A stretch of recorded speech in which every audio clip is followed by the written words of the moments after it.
Welcome back to Coffee Corner Motorsport, Four Beans the podcast. This is, of course, my weekly Formula One news show, Formula One Espresso News, where I bring you all of the latest from the paddock to the podcast via the shed with the coffee. We are in the middle of a triple header. We are on the way to Monaco. We had it in the last time out. And we are, of course, looking at the top stories, as always, from the world of Formula One. This show lasts about 30 minutes if you're new to it, so it's not a long show. It's designed to give you, a pit stop guide. Get it? I like that one. This week, we're going to be talking about technical directives and what they meant. They were introduced at Imola. Otmar and a 12th team potentially coming to the Formula One grid. We're going to be talking about Liam Lawson, not so much being talked about, but very much under pressure. Imola and their future. And then we are going to be talking about Williams and their resurgence because I feel it's right to do so. And of course, I did an article about it over on the website earlier this week, so I felt it right to talk about that one. So, if all of that takes your fancy, I'll give you enough time to literally put the kettle on, grab your coffee, hit that follow, like, subscribe button, and get ready because you're listening to Formula One Espresso News. And I'm Terry.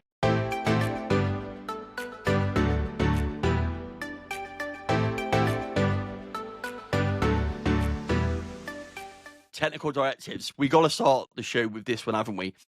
3 technical directives issued to the teams at Imola, and my word, it's gone crazy online, hasn't it? Conspiracy theories everywhere. McLaren are cheating. They're being pegged back. What is the truth? What isn't the truth? It's a bit hard to tell, really, because ultimately there are a few things that are going to come into play, which we're going to talk about. A few things which I'm going to discuss, which might change your thinking.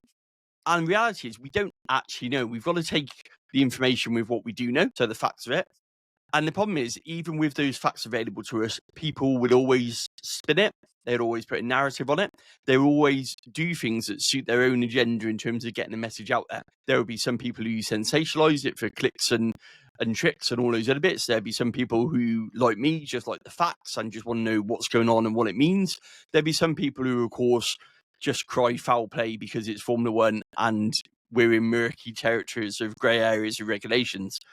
But let's just talk about what the technical directives were, why they were issued to the team, and what we can expect from it. So they were talking about, the first one came out was about tyre heating. So that clarified legalities basically around the rear brakes and cooling your tyres. So one of the things claimed by Red Bull is that McLaren are doing something with the rear of their car with regards to the brakes, and therefore they're enabling better tyre wear, which of course enables better strategy, faster lap times, etc., etc. Now, the FIA have said that this isn't the case. What they're saying is that if you've got something on your car that incidentally cools your tyres, but that's not the main purpose behind it, that's fine to do so. If you've got something that's designed to just cool your tyres and save tyre wear, that's illegal. Now, with this in mind, Red Bull have been probing the FIA for this. Now, this is just Red Bull just doing what all of the other teams have done over the years to them and what they've done to Mercedes. Yeah, when Red Bull have been at the top, people were asking the same questions of them. It's what happens in Formula One. By asking these questions to the FIA, for asking for clarification, what they're actually doing is they're ruling stuff out and they're forcing the FIA to share information about McLaren's rear brakes and that part of the car that they don't fully understand. We know they're trying to understand it because we know it's a massive performance area, so why wouldn't you try to understand it? And by asking these questions, what they're doing is they're basically, it's a bit like Guess Who, but imagine Guess Who with different things on the rear of your car. For example, water filled area around it, phase changing materials, whatever you want to call it. Yeah, they're literally sat there with their rear brake Guess Who game with the FIA going, so is it rear brake cooling? The FIA going, no, because that'd be illegal. Oh, so is it to do with this? No, that would be illegal. Oh, it's to do with phase changing materials? No, because that's legal. And what the FIA are doing is they're counteracting this all the time by basically saying to Red Bull, no, because they're not on the McLaren. So what Red Bull are doing are almost using the process of elimination and then forcing the FIA to give details of what's going on by saying, well, prove it then. If it's within the regulations, prove it. Put it out there, let us see it. Now, we know that happens. We know there's a central CAD system where stuff is shared. It's shared deliberately for openness and transparency. It's also done in a cost cap era because of the development cycle and the fact you can't afford to go down development routes. So it is something that was quite new and quite introduced, this central CAD system. It came in with the cost cap era and the new regulations. And that's what they're trying to do. They're trying to find a way around it so they can develop it for themselves ultimately. Now, the FIA came out and said that all of the cars are legal. They've looked at the McLaren rear brakes, as we know, in the rear end of that McLaren, and said it's absolutely fine. The teams have all come out and said at Imola they didn't have to change anything in light of these technical directives. The speculation is we heard that before with the rear wings, and yet McLaren still made changes to those rear wings. And the couple of things I want to point out on this is these cars aren't illegal. They've been deemed illegal by the FIA. Now, with regards to grey areas, it could well be that they're pushing the boundaries of the regulations. So they've interpreted it in a way that the FIA didn't intend it to be interpreted. These are very clever people. These are people who are really good at what they do. These are people who are literally paid to find loopholes within these regulations. We heard Adrian talking about how the first set of the new regulations coming next year on paper look very prescriptive, but now have opened up a whole source of how you can interpret it. That's exactly what everybody employs these technical teams to do in Formula One. Find the rules, find the interpretation, find out what's legal, push the boundary if it's a grey area to see what you can get away with, and in fact, sometimes see how long you can get away with it. And that doesn't mean your car is illegal. What it means is it will be illegal once the FIA are made aware that you've pushed it too far and they don't like it. Now, that's not cheating. And that's the thing I get really annoyed with when people say it's cheating. No, it's not. It's development and it's pushing it. But what the FIA will do is peg you back by changing the regulation or introducing a technical directive to say, actually, you've done that. You've outsmarted us almost there. But what we're going to do, we're going to make sure you can't do that going forward. So we're set a date on it to say either immediately or next year, like with DAS and things like that, that, do you know what? That's not what the rule was intended to do. So therefore, we're going to change it so it's no longer legal. That's not illegal race cars. What that is that's the FIA moving the goalposts. And I think we need to be really clear on that. I think we need to be really open and honest about that. That's teams pushing development to the very limit. Now, the other thing that came out was around the sort of skid block designs. That's just clarifying what can be used on a skid block and where it's mounted and no flexible mounting. That's from last year, I believe, and probably in light of what happened in China with Ferrari, there's just some clarification over what you can and can't use. Now, teams will also use this opportunity to ask the FIA if they can do something. And we've got to remember that. So if there's a grey area in the rules, the FIA will answer questions from the team. So the teams will say, well, can we do this?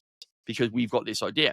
We heard it a bit with the asymmetric brakes, where actually it wasn't Red Bull had asymmetric brakes on their car. What they wanted to do was put something around that line on their car. So they were asking the FIA for clarification. The FIA then looked at it and went, do you know what? We've got a problem here because they're right. It's not in the regulations. So what we need to do is quickly rewrite it to make sure that they can't do that because that's not what we intended and what is right for. So again, with some of these regulations, there's a lot of that going on where the teams have found the loophole and the FIA want to shut that loophole. And the quickest, easiest way to do it is by issuing a technical directive. A technical directive does not mean there's been a rule change.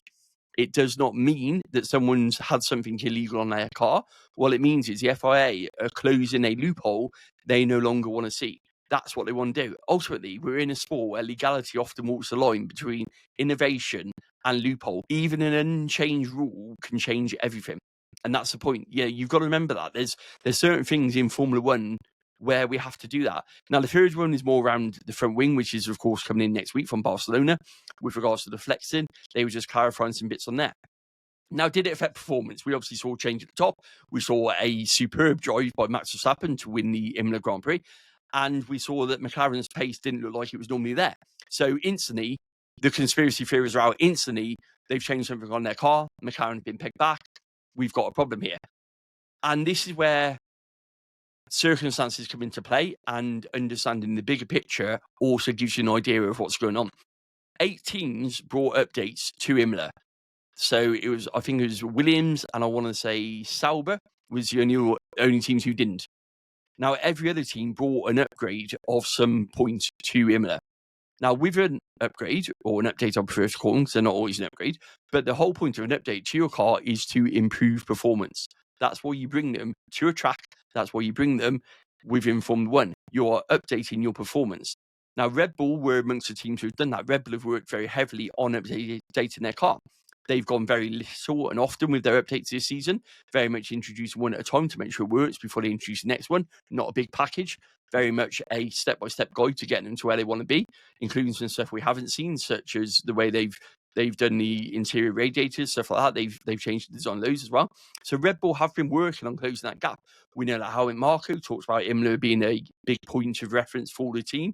They're looking forward to Barcelona and the flexi front wing because they are one of the teams who haven't been using it, certainly not as much as the others. So they believe that's going to bring everyone back into play. And they brought upgrades. They brought updates to their car.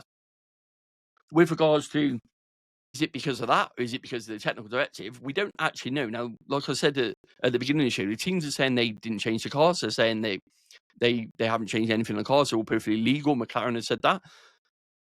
Red Bull have traditionally been better at Imola. It's got much more high-speed corners, which we know McLaren has traditionally struggled on, where Red Bull have actually been really successful on those tracks. It's a track that suits them. We won't be able to tell from Monaco because it's a completely different track, so there's no sort of way of telling there. And then, of course, in Barcelona, we've got the flexi wing technical directive come in, which could change the field again. So we're not actually going to know. There will be no evidence. There's no way to tell it. And that's just me being honest. I'm going to sit here and say, do I believe they made a difference? No, I think it was people just clarifying things and finding out what they're doing. But the people out there who want to believe that McLaren are cheating aren't going to listen to that because you can't give definitive proof either way, if I'm honest, that McLaren changed anything on their cars or that Red Bull's updates brought them back into play. It's one of those grey areas that we just won't know. So, yeah, interested to know your thoughts on this one. My personal view on it is that it's a track that suited Red Bull anyway. So, with those updates and historic track that McLaren has struggled on, it's closed the gap. I want to see what Barcelona does, but like I say, that front flexi wing technical directive could actually play a part in that one as well.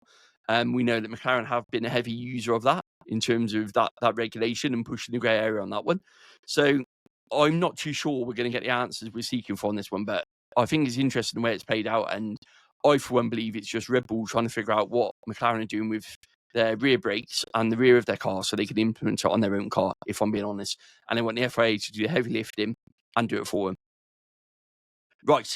Sip of coffee, Otmar, 12th team. So Otmar's back in the limelight, done a couple of podcasts, and basically he's saying he's quietly preparing for a 12th team within Formula One. He's saying he's got investor backing, he's got potential manufacturer involvement. However, he's not yet made public who that manufacturer is. Strategy is long-term build, and what they want to do is they want to bring it to Formula One. Now, the FIA have said they're open to a 12th team entry in Formula One. They've said that they would prefer it to be a Chinese-backed bid, because that's a demographic market they're trying to crack into. So that's what they want. And I think for me, the Concord Agreement allows for 12 teams. That's not gone. We know that's staying in there. So there is an opportunity for 12 teams. The Formula One teams, they are first and they're not first. And what I mean by that is they're not first if they get the financial payments that's due to them. The biggest issue with Andretti, which obviously turned into Cadillac coming on board, was the anti-dilution payment that they paid. We know it was set really low. We know it's now been agreed that they're going to pay $400 million or whatever it is to come into Formula One. And we know that New One apparently is rumored to be like $800 million or something to come into Formula One, which of course the teams get. Now, if someone's willing to come in and pay that, the teams are happy. They're taking the money. They don't mind that. F1 themselves aren't overly bothered as long as they're not paying for it, if I'm being honest. What Formula One don't want to do is Formula One don't want to pay for it as a business, as a media company. They're fine as long as they ain't dipping into their pocket. It doesn't really bother them that much. So we are just in the realms of commercial agreements. I think if Otmar brings a 12th team that was China-backed, was willing to pay the entry fee, was willing to sort of abide by the current financial deals that the FIA and Formula One and teams have got in place, so there'd be no change to that. I think that it would happen. I think the FIA would definitely back that, especially, like I said, if it was that China-backed 12 team they're bringing on board. The Concord Agreement is due to be signed at the end of this year. We covered that one on the show. It was last week or the week before. That's all agreed commercially. It does allow for a 12 teaming, by the way. It's in there. That's always been in there and it's stayed in there. That's not been taken out, so that one's in there as well. So yeah, it's not just about bringing the car to the grid. They need to bring and present a case to Liberty Media, don't they? Because that's the problem with Andretti and that bid that failed. Ultimately, it's not just getting your case and going to the FIA. It's getting your case and getting it past the media people at Liberty Media.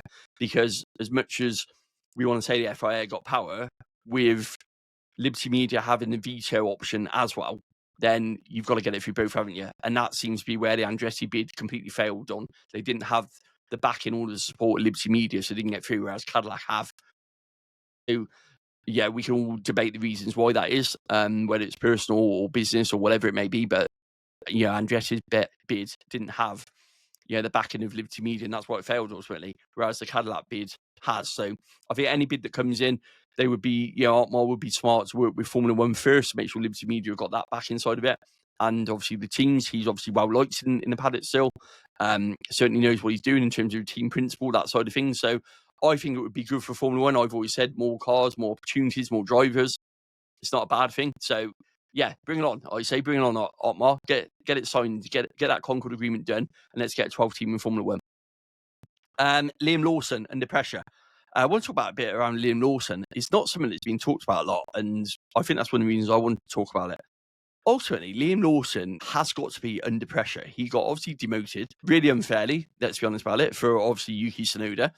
He's in that Visa Cash App Racing Bulls, and ultimately he's not performing. Isaac Hadji is doing a great job. We talked about this on my live this week. He's, for me, the rookie of the season. Yeah, he had that hiccup in Australia, but apart from that, he's gone from strength to strength, showing exactly what he should be doing.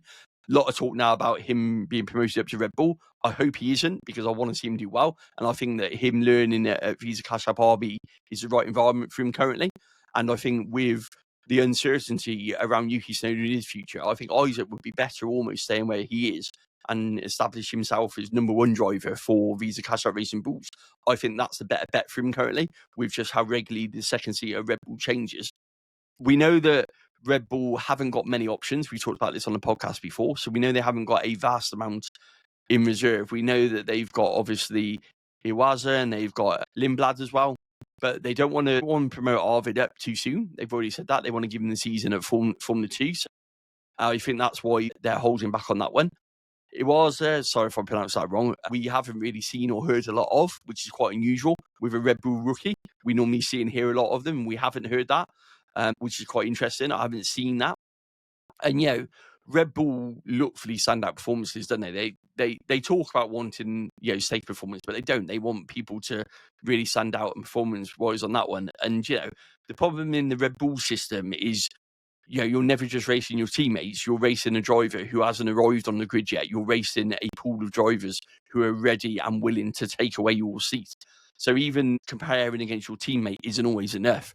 If Arvid keeps rising the way his stock is rising, that puts him in contention for next year. Now, do I think they make that change early? No, I think they want to wait. I think they want to be seen to be supportive of Liam, especially after what's happened with Checo and what's happened with Daniel.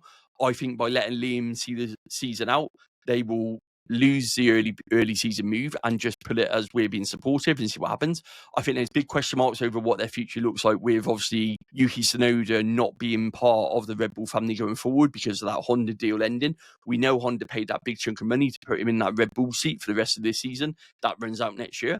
Now, Yuki has obviously talked about how he wants to stay involved with Red Bull, but there doesn't seem to be a massive willingness at the moment, certainly outwardly, of Red Bull wanting to take Yuki full-time as a driver without that Honda backing that he's invariably going to lose. So I'm not too sure if that's playing a part in things as well, whether or not that's in the mix that, Helmut Marko's thinking, well, if we lose Yuki as well, and then we lose Liam as well, suddenly our driver pool is really short again, and we haven't got replacements for them to make changes.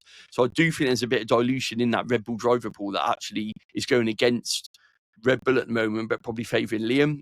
And I also think the optics and dynamics behind keeping Liam in there at the moment really suits the team to be seen as being supportive. We know that Visa Cash Out Racing Bulls like to try and disassociate themselves from Red Bull at times. I think the sort of criticism they had after the way they got rid of Daniel Ricciardo, I think their optics don't want them to be seen to be doing the same with Liam Lawson, if I'm honest. They like to be seen as being different, even though they are part of one big family.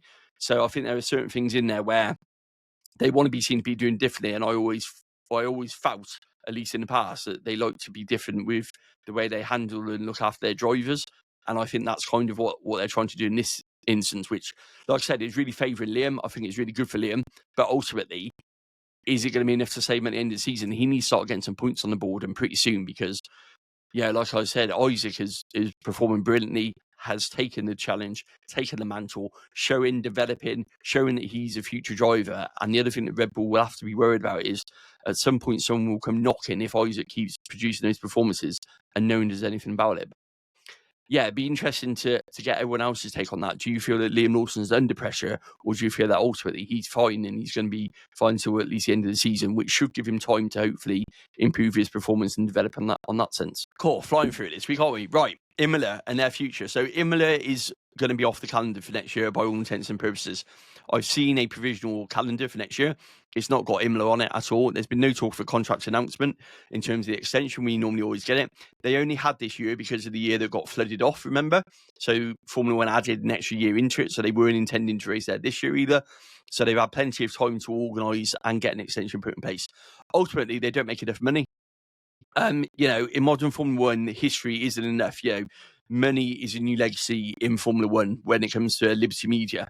I keep saying this, Liberty Media are not a sporting company. They are a media company. They are there to make money. They are there to make a profit. Whether we like it or not as fans, like we said about technical directives, that's the reality of the situation. Liberty Media are here to make money. We saw the Disney announcement this week. We're seeing the advertisements going on with the Formula One movie. All of these line the pockets of Liberty Media. Now, ultimately, that lines the pockets of the teams because the teams get 50% of all the profits that Liberty Media make. So the teams are happy with it. They're happy to support it because of that. That's why we're seeing these collaborations. Yes, they're amazing. They're great to see. Can't wait to see what happens with Disney. Donald Duck driving for Cadillac is the best one, or Mickey Mouse in charge of regulations is probably the funniest pun I've seen on that one. But going back to Imola, there's a $21 million hosting fee that they pay. Now, that sounds a lot. Now, in the current market, that's not a lot. We've got the likes of Saudi Arabia paying over $50 million to have a Formula One race there. Now, with that $21 million, they don't even sort of break even hardly on that. They can't invest in the track. They can't modernise it. They can't bring it up to the standard that these newer tracks are doing. And that puts them on the back foot straight away. And yes, we can talk about heritage. We can talk about history. Of course we can. And we should have a mix. As I've said before, for me, I'm not a firm sort of street track or historic track sort of person. I just want to see good racing. I'm happy with a street track, providing it gives us good racing. What I don't want to see is all the historic tracks disappear for whoever can afford it the most, because the problem with that is that will just drive us down a certain route. It will drive us down a certain way a Grand Prix done, and that will ultimately, as a fan, be bad for the sport. Be great for business, but that'd be bad for the sport. And then in long term, the business will lose value. You'll lose money that way. So I am concerned by the amount of historic tracks we're losing. I am concerned that it is a trend. There are some worrying signs. We know that Austria is due up soon, and that's not got the sort of financial backing to compete with tracks coming on board, such as Thailand putting in a bid, for example. Austria wouldn't be able to compete with that. Silverstone has long had problems with negotiating with Formula One in terms of how much money they have. Yes, it's got a special place. In the 75th year of Formula One, Silverstone held the first race. We all sit and go, "Oh, Formula One can't be without Silverstone." Yet there's a reality; it could be. And I think we need to appreciate that Silverstone has done lots of development in terms of trying to make money outside of the Formula One weekend in a bid to be self-sustainable and to still be able to host Formula One. But they would be in serious trouble if they can't do Formula One, I believe. So I do think our historic tracks are at risk. I do think that, there's a lack of modern infrastructure in them. There's more commercial appeal to these other tracks. As I've said before, if you go to a Miami, if you go to a Las Vegas, they interact with the community because they're in the middle of the city. You've got the city backing. You've got all the amenities there. You've got the transport links there. You're not stuck on a country road for 3 hours trying to get to a track. You can jump on the metro. You can jump in an Uber. It makes it easier for the modern Formula One fan. Now, there will be people who attack you for that, but ultimately, the modern Formula One fans are spending money in Formula One, and Formula One want more money, so will naturally tailor a product for their target demographic. That's what companies do. They find out what their target demographic is and they tailor their product to suit that demographic to extract more cash. That's what a business plan is. That's what a business does. That's what Formula One is doing. They've, that's why we're getting Disney collaborations, Hot Wheels collaborations, Lego collaborations. They've identified a gap in the market with the next generation of fans coming through. And they've also identified a market where you will have your children involved. And what better way to have them involved than a set of Lego cars like we've got sat here, a Disney collaboration. They know they can try and hook the next generation as well, and then therefore try and sustain that model going forward. When fans get disillusioned and walk away, they want the next generation to be on board with that. Now that's clever business. That's not stupid business. That's clever business. So yeah, for me, I think that it's a shame that we're going to lose Imola. It is a track with a lot of history, a lot of heritage. It's, we got Spa on rotational one. We've got, Miami on the Never Never. They've got a Lance Stroll contract in terms of hosting a Formula One race, haven't they?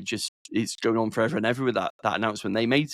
Many talks in Formula One, but I also feel we need to be receptive of the historic tracks and the fact that they've helped build Formula One up. And we pay historic payments to Ferrari to stay in Formula One, for example.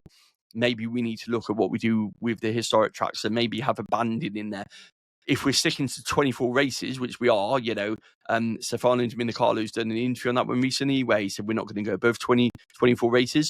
So if we are sticking to 24 races, maybe we need to ring fence something in there around historic value. And maybe we need to just put something in the Concord Agreement that says Formula One can't get rid of X amount of tracks. And it might mean we have to rotate them, but at least we can protect them going forward from just being taken over by people with a lot more money, a lot more modern infrastructure, and a lot more commercial appeal to Formula One media rather than a appeal to the fans, which you kind of feel the heritage tracks have got more of. So, yeah, for me, it's sad to see it go. I understand the reason behind it, but I really want something ring fence that protects the other teams and protects them in there for me.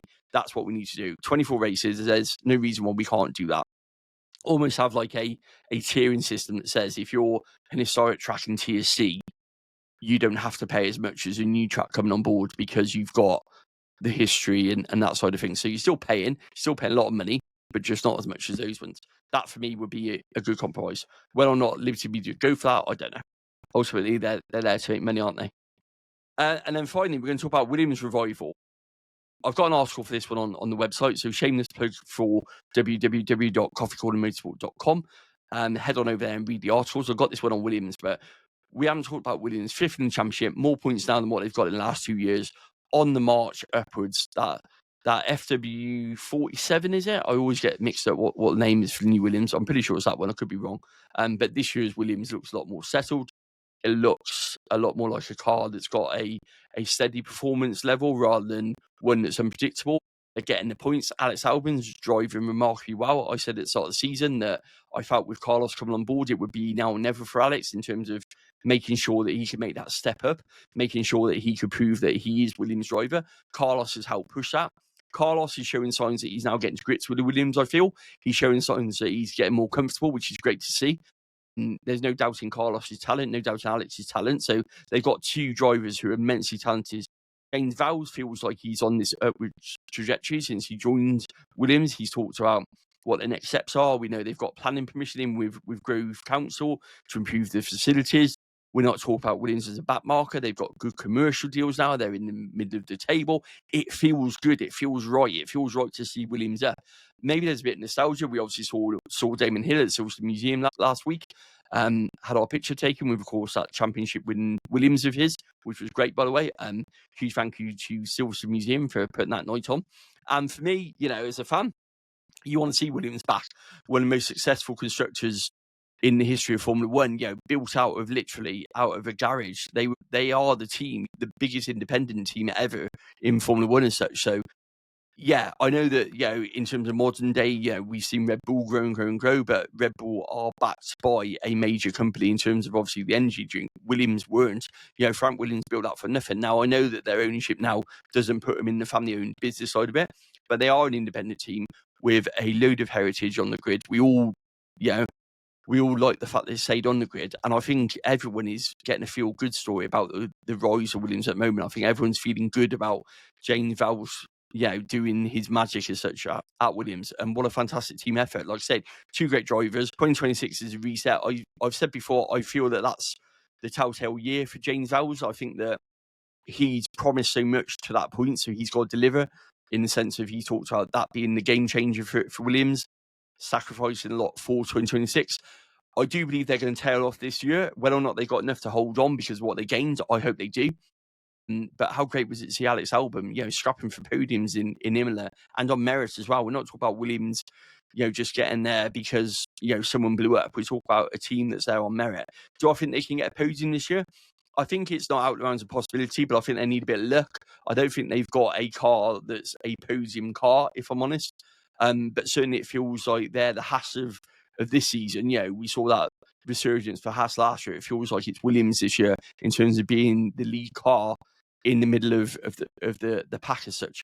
I'd like to see him make that Aston Martin step that we saw a few years ago with Fernando obviously top of the podium.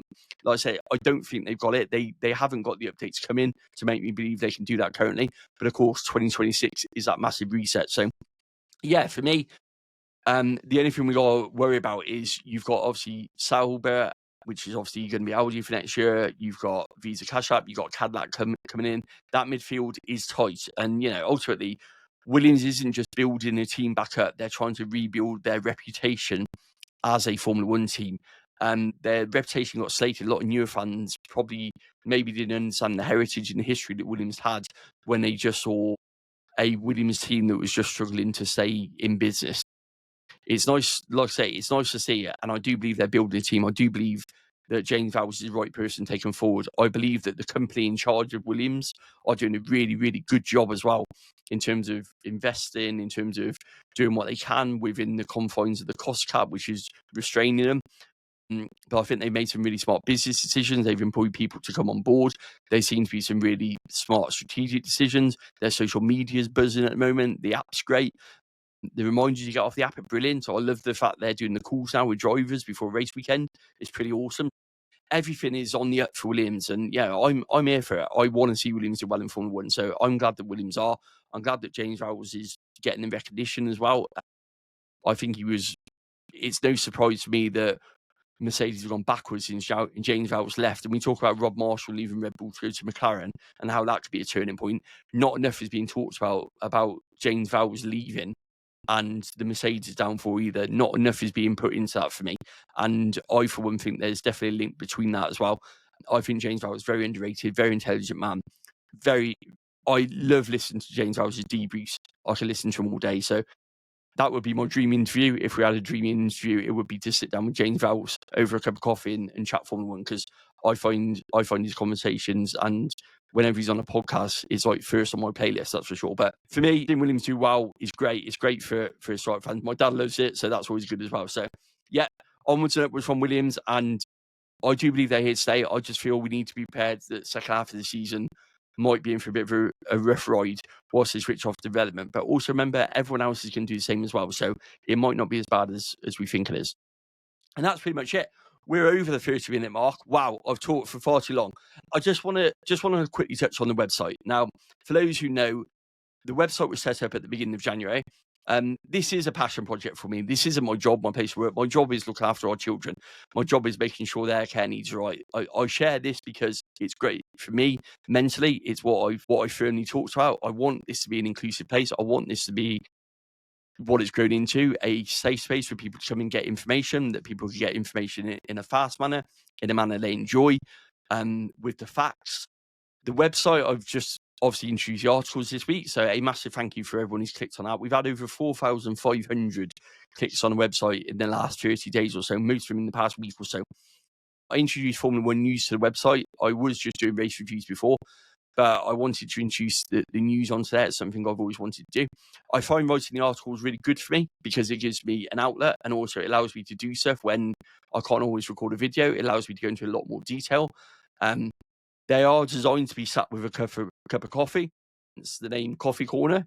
Hello, it's all in the name. Yeah, we've got the coffee here. They are designed as a quick read. They are designed to be in your coffee break, pull your phone out, load up the article, grab a cup of coffee, listen to it, or in the morning before you go out for the day, load up the website, have a look at it. They are designed for that, so there is an element of storytelling to it.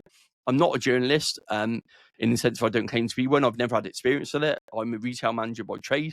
I'm a carer by default of what I do. That's what I do. In terms of writing, it's a passion of mine. So I appreciate, some of the messages I've had. The style might not be for everyone, but that's me. That's my style. I'm not going to apologise for that. All I will say is I hope you do enjoy it. I hope you enjoy the way they're trying to bring the latest from Formula One to you. And there is an option to sign up on the website for notification when new articles go live. So I've not set it up so you get, sort of bombarded with emails. I don't want to do that. But I am thinking of putting a newsletter on there to point you to the website with the latest articles. So if you are reading an article, you'll see on the corner, it says sign up for alerts. That's what that is. So if you do want to share your email address and put it on there, it's obviously safe and secure in the website. It's not used for anything else apart from obviously a mail shot. There is that option on there. Like I said, I am thinking of producing a weekly newsletter which pinpoints the latest articles and sends you to it. So I think that'd be really good. At the moment, there's 2 subscribers, which is me and my dad, which is great. I love my dad and I love his support. Talk about my dad, I just want to say thank you for all the support with Monaco. We obviously didn't make it to Monaco. For me, it was about we've got some things planned and financially just haven't been able to stretch to it. As you know, Coffee Corner doesn't make money. It's a passion project. It's in it for fan engagement. It's not designed to make money. It's not designed to have an income. It's designed to give you the latest news. I don't want it to be commercial. I don't want it to be about taking money off people. That's not what it's about. It's about giving people Formula One information. It's about understanding that there's a place for people to come to find out latest from Formula One world. There's a place for me to go to when I need that separation, when I need that respite, when I need for my own mental health, my well-being to go somewhere. It's enabling me to do that. The support has been amazing and has been great, and I'm overwhelmed by it. So a huge thank you to everyone who supported it. Will it lead to more? I don't know. I'd love it to, but at the moment, I'm quite happy with where it is. And like I say, the articles are something I enjoy doing, so they're certainly here to stay. So if you have been over there and you liked it, brilliant. Thank you. Really appreciate it. If you haven't, check it out. It's www.coffeecornermotorsport.com. Head over to the articles part. There's subheadings, so you can split it down. It will always upload with the latest article, but you can put to like Formula One news, Formula One, which is your reviews, Formula 2's on there, Formula E, IndyCars on there as well. So I have tried to branch out into a whole realm of motorsport, so there's something for everyone on there. So really appreciate everyone checking it out. Really appreciate the messages I've had and the support I've had. It doesn't go unnoticed. I read every single comment where I can. I try to make a point of reading every comment on all of my posts as well, which is probably my downfall sometimes. But I feel it's important that if you've taken the time to comment, then I should take the time to read it. So for me, it's my thing, and I feel it really important to do that. So yeah, huge thank you for that one. Like I said, if you haven't already, check out the website. If you haven't already, hit that follow, subscribe, like button for the podcast. Please feel free to do so. Again, this has been going weekly now since the start of the year. I feel like it's now getting to a platform where it's become easier for me to record. It's become part of my weekly routine. So hopefully you will see that in the way it's brought to you. And again, support on this has been brilliant as well. So it was these are big jumps where I've tried to make it more accessible to fans whilst being conscious of workload and what it means. But I feel like I've got a balance, and I feel like I'm starting to find a home for Coffee Corner Motorsport in the Formula One world, which is great, because up until now, I've kind of wondered where it sits into it. So yeah, stay tuned. There's more to come. And once again, massive thank you for your support. And that's it from me. I will catch you all next week. Hopefully Monaco will be better. 2 stops this week before I go. Let's just touch on 2 stops. So mandatory pit stops, you've got to change tyres at least 3 times. So that negotiates 2 pit stops. If it's dry, they've got to be different compounds. If it's wet, they can be the same compound, but you still got to have 3 sets of tyres on your car. You can, of course, do that under a red flag condition. That classes when you pit stops, so just be warned of that one. Will it spice up? I don't know, but as I've said before, we need something to make it better. Otherwise, it's just a 70-odd lap formation lap, isn't it? So I'm excited to see what it does do, and can't wait to see what it does do and bring that to you next week. We'll see if it works or not, won't we? So I've taken up too much of your time. Thank you for listening. Catch you next week.